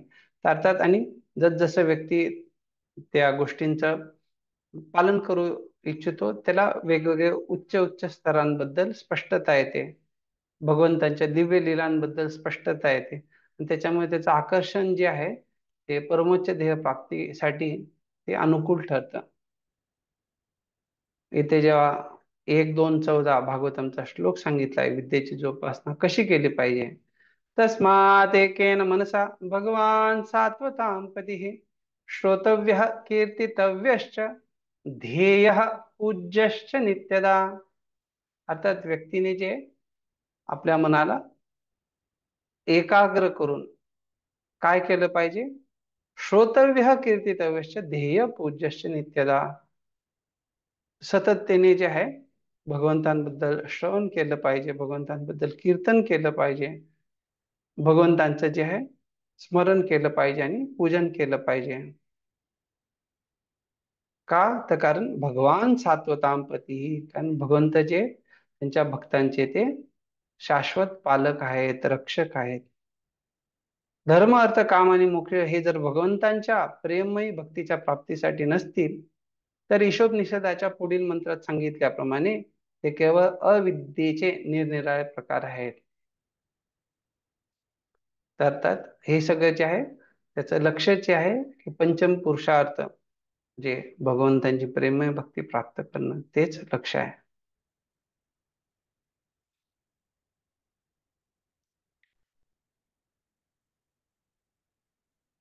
तर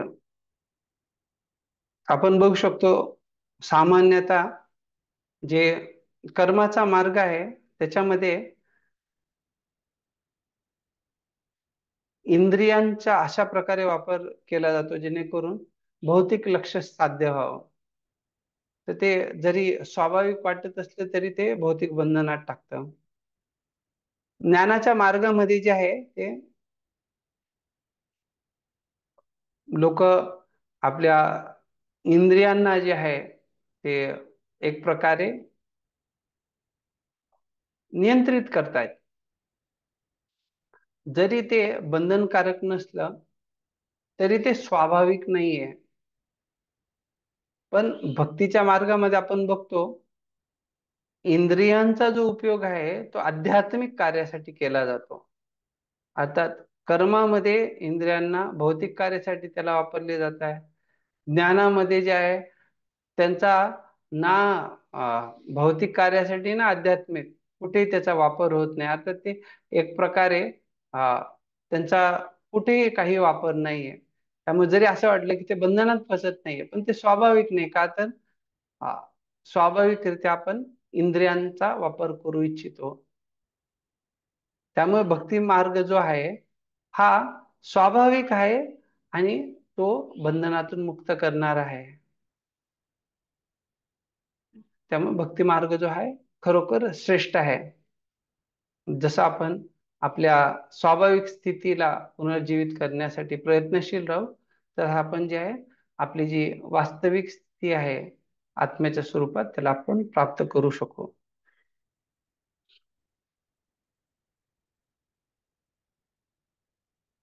याच्यावरती जे आपण थोडं आचार्यांची टीका बघून मग पुढे जाऊ.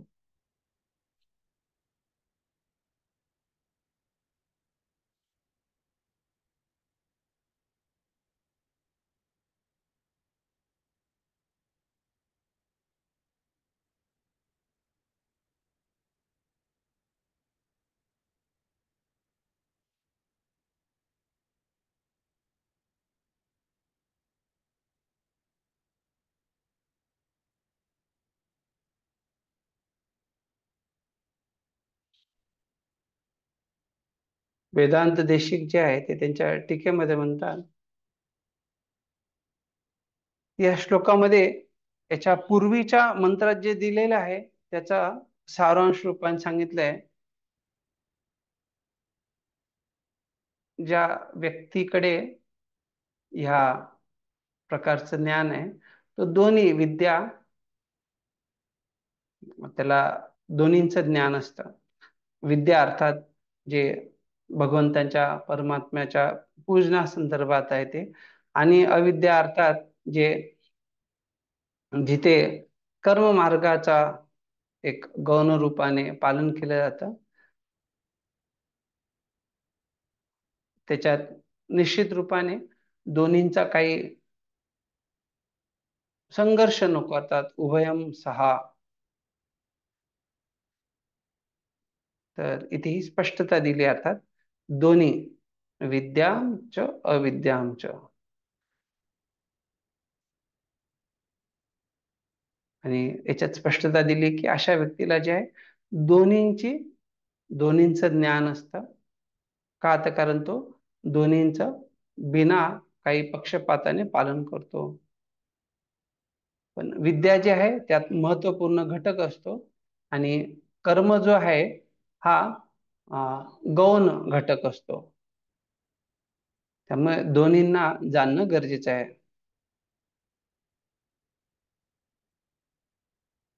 तर कोणी जर असा विचार केला की याच्यामध्ये असं सांगितलंय की व्यक्तीला दोन्ही माहित पाहिजे तर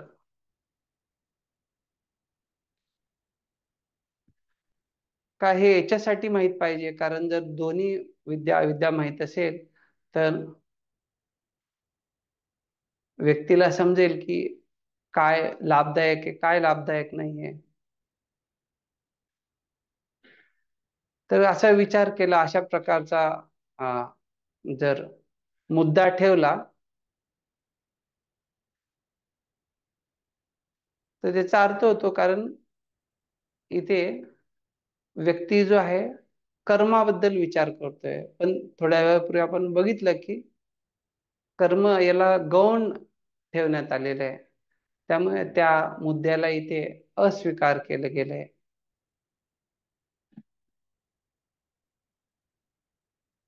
आणि ज्ञानाला इथे एक प्रकारे याची याच्यावरती स्पष्टता दिली आहे, कशा प्रकारे ही अस्वीकृत आहे. त्यामुळे दोन्ही कर्म आणि ज्ञान जे आहे ते दोन्हीना अस्वीकार केलंय. आता आपण बघू शकतो त्याला कशा प्रकारे त्याचं खंडन केलंय. व्यक्ती जे अशा प्रकारे सर्व त्याच्या कर्मांना तो पार करतो, ज्याच्यामुळे त्याला मृत्यूचं भय आहे, मृत्युम तीर्त्वा, त्यामुळे तो जे आहे कर्माला एक ज्ञानाच्या अंगाच्या रूपाने पालन करतो आणि तो जे आहे परमात्म्याला अमृतम प्राप्त करतो, ज्यांच्यामध्ये कुठल्याही प्रकारे काही दोष नाही आहेत. आणि कशा प्रकारे प्राप्त करतो, तर विद्येच्या द्वारे.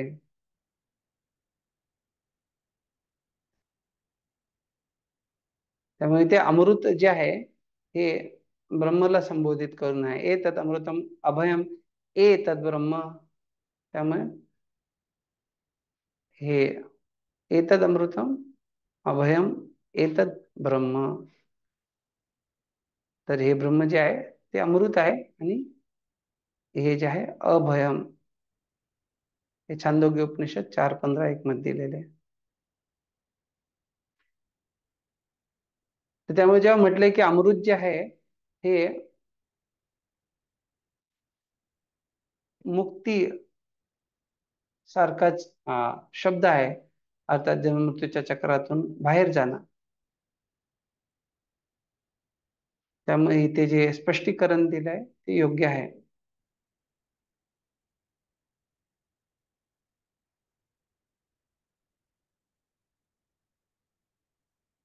काही लोक जे आहेत ते ह्या वाक्याला अशा प्रकारे अर्थ लावतात की व्यक्तीने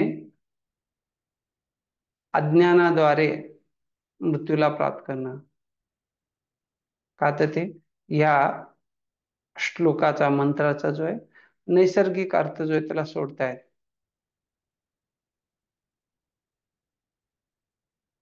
आणि अशा केल्यामुळे ते स्वतःच त्यांच्या स्वतःच्या अज्ञानामुळे मृत्यूला प्राप्त होत आहेत. विष्णू पुराण मध्ये याच्याबद्दल स्पष्टीकरण दिलंय. याज सोपी सुबाहुन यज्ञान ज्ञान व्यपाश्रयः, इजाय सोपी सुबाहुन यज्ञान ज्ञान व्यपाश्रयः ब्रह्म विद्याम अधिष्ठाय तरतुम मृत्युम अविद्यया. तर ब्रह्मच्या ज्ञाना विरहित जनक महाराज जे आहेत त्यांनी खूप सारे यज्ञ केले, जेणेकरून ते अविद्याच्या समस्यांना पार करू शकतील,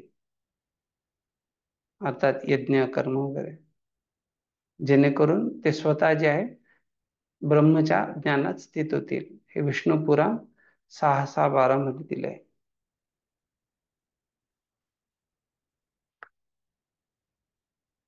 श्री भाष्य जे आहे त्याच्यामध्ये अविद्या याला कर्माच्या रूपात त्यांनी स्पष्टीकरण दिलंय, किंवा जे विहित कर्तव्य आहेत, अर्थात हे जे आहे ज्ञानाला सहाय्यक आहेत. का तर त्याच्यामुळे योग्य जो अर्थ इथे स्पष्ट होतोय.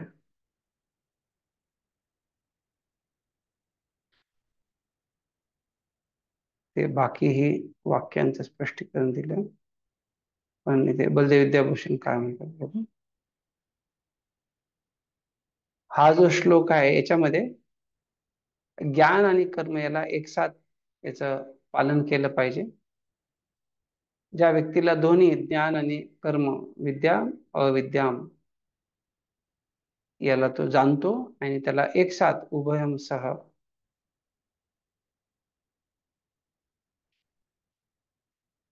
अशा व्यक्तीला जे आहे, ज्याला आत्मज्ञान माहीत आहे आणि कर्माबद्दल तो जाणतो, अशा व्यक्तीला ते जे ज्ञान आहे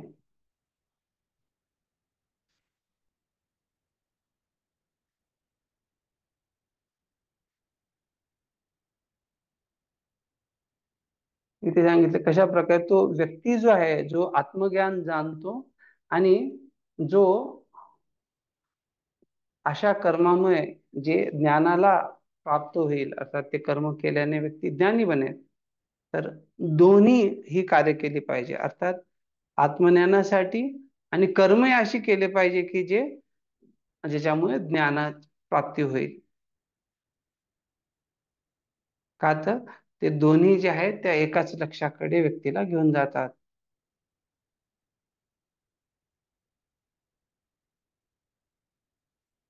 भक्तिविनोद ठाकूर इथे सांगतात, माया जी आहे ते दोन्ही विद्या आणि अविद्या यांचा आश्रय आहे. ती भगवंतांच्या चित शक्तीहून वेगळी नाही आहे, पण ती जी आहे ही एक छाया आहे. तर जे काही छायेमध्ये आहे ते मूळ पूर्ण व्यक्तीमध्ये असायलाच पाहिजे. त्यामुळे दोन्ही विद्या आणि अविद्या ज्या आहे या चित शक्तीमध्ये राहतात.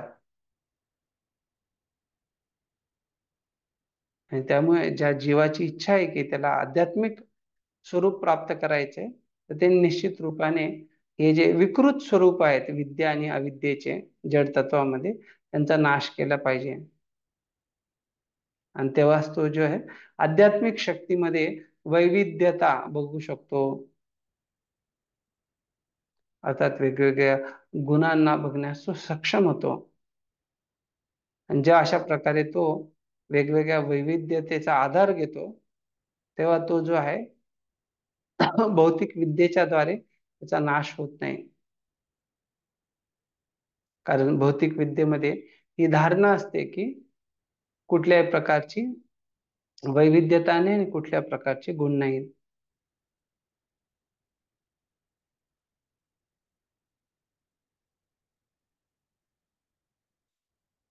का तर ही अशा प्रकारची जी भौतिक विद्या जी आहे ती जीवात्म्याला जे आहे दूर घेऊन जाते. भौतिक वैविध्यता आणि त्याच्यामुळे तो निश्चित रूपाने का तर आता ही भौतिक विद्या आहे आणि जर व्यक्तीला त्याची स्पष्टता आली तर त्याच्यानुसार तो त्या भौतिक वैविध्यतेमध्ये फसणार नाही आणि निश्चित रूपाने तो जे अमृतत्वाला प्राप्त करेल.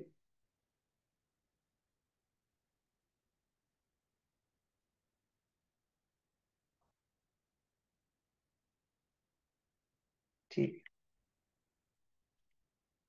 आजचा जो आपण श्लोकची चर्चा केली त्याला संक्षिप्त मध्ये सांगतो, मग आपण थांबू. ठीक.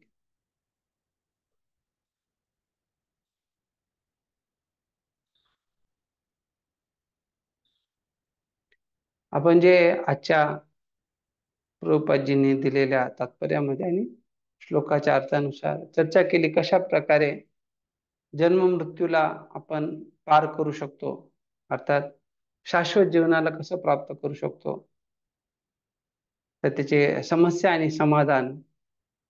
त्या समस्याबद्दल आपण बघितलं की काय समस्या आहे, कशा प्रकारे त्या समस्या येतात आणि त्या समस्या कशामुळे अजून वाढतात, त्याचे उदाहरणं, त्याचे जे समाधान आहेत, भगवंत आपल्यासाठी काय करतात, आपल्याला काय केलं पाहिजे, काय नाही केलं पाहिजे, काय केलं पाहिजे.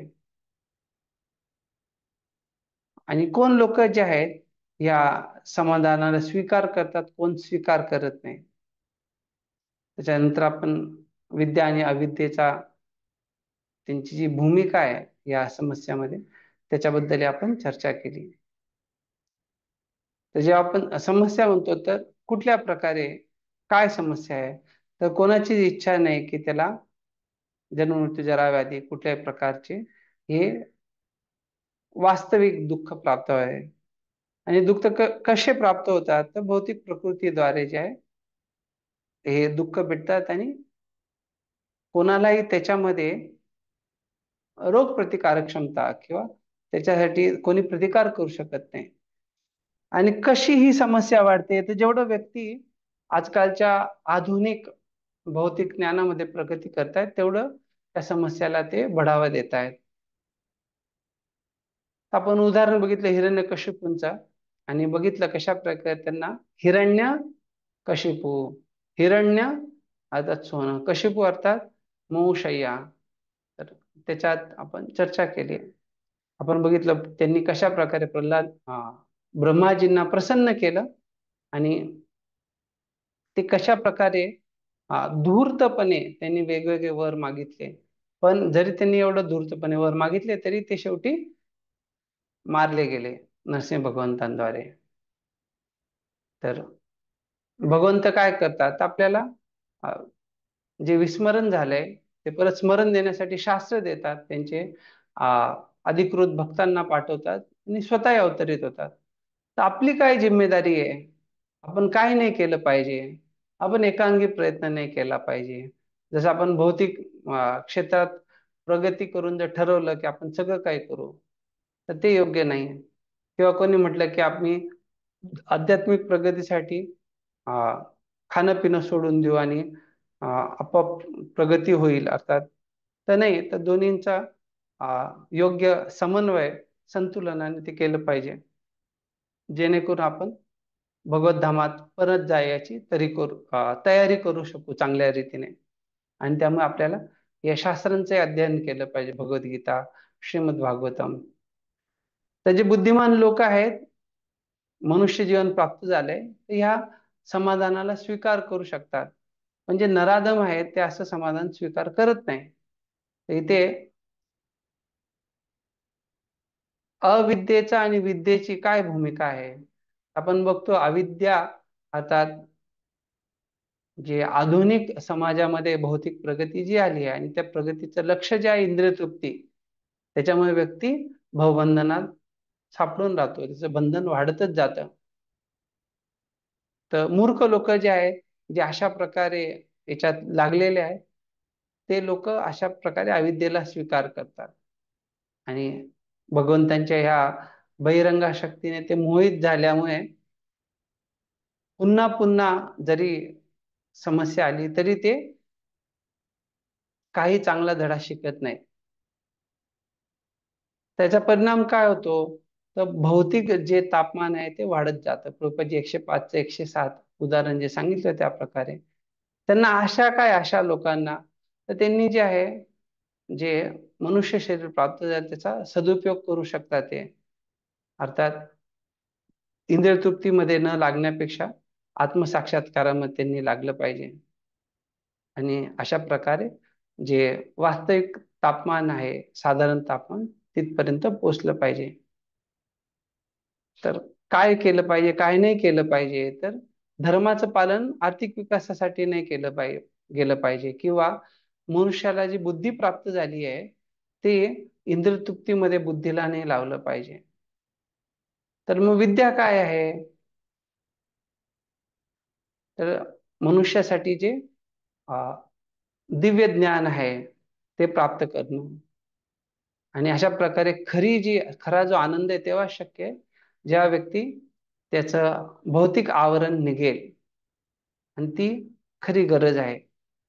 कशा प्रकारे विद्या मदत करते, तर ती व्यक्तीला जे भौतिक दूषणातून बाहेर काढते आणि आपलं खरा दिव्य आनंद आहे ते प्राप्त करण्यासाठी मदत करते.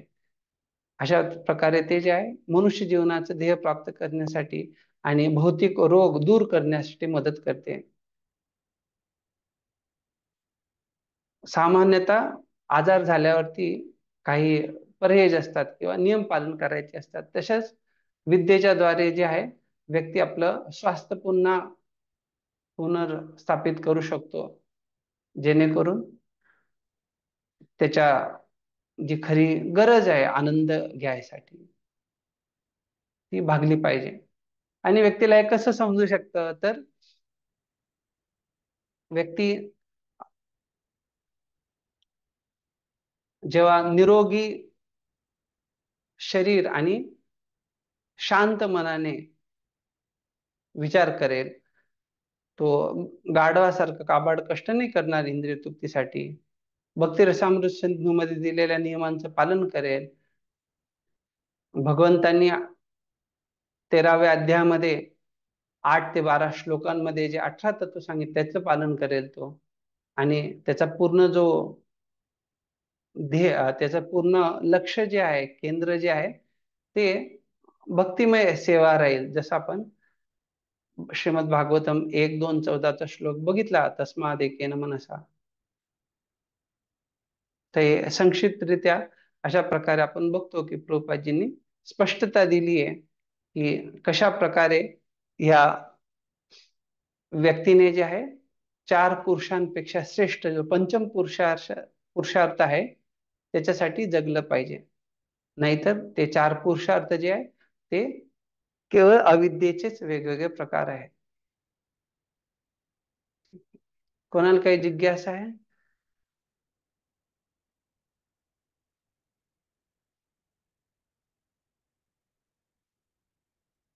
ठीक आहे, पुढच्या कक्षेमध्ये उद्या जे आहे आपण मंत्र 12ची चर्चा करूया.